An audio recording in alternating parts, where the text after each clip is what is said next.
In the early 70s, OPEC didn't like what we were doing in Israel. Same old story.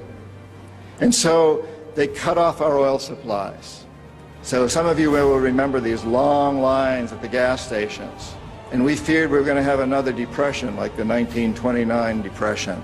And so the U.S. Treasury Department came to me and other economic hitmen and said, listen, you know, we can't allow OPEC to blackmail us anymore.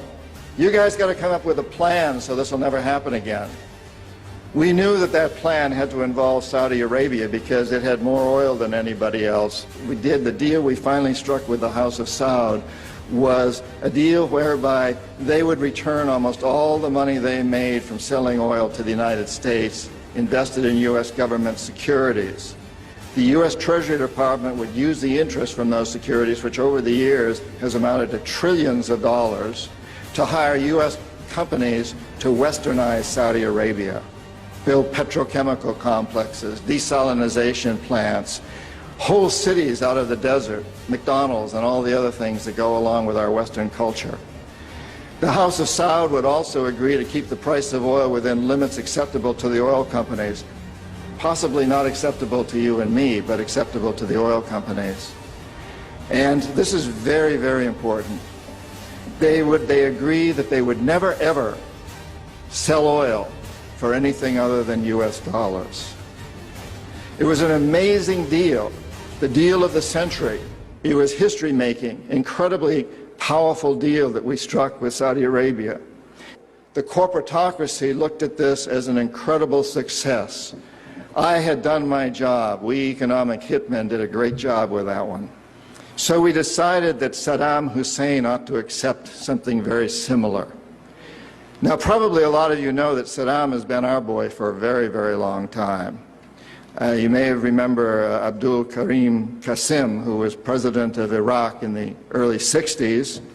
Qasim came up with a unique concept. He said, Iraqi oil ought to go to benefit the Iraqi people. How novel is that?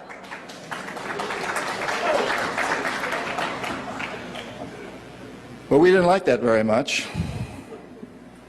He began to tax the oil companies, particularly the British and some American companies, and threatened to nationalize our oil companies.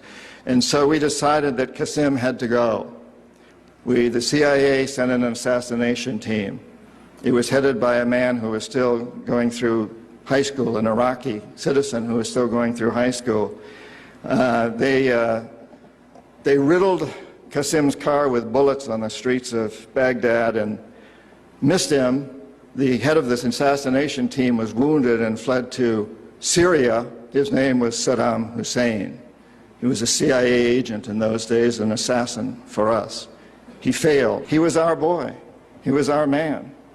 And so, we sold him and gave him a lot of tanks. We built him Bechtel, built him big chemical. I ought to know, my father-in-law was chief architect at Bechtel. Built Saddam big chemical plants that were used, and we knew that they were used to make mustard gas and other chemical weapons that were being employed against the Kurds and later the Iranians. We knew this, but we sold him these things. You have to remember that Middle Eastern oil is the oil that's used by a great deal of Europe and China and Japan. If we control Middle Eastern oil, we control our biggest potential competitors, Japan, China, Europe. So it's very important that we do that.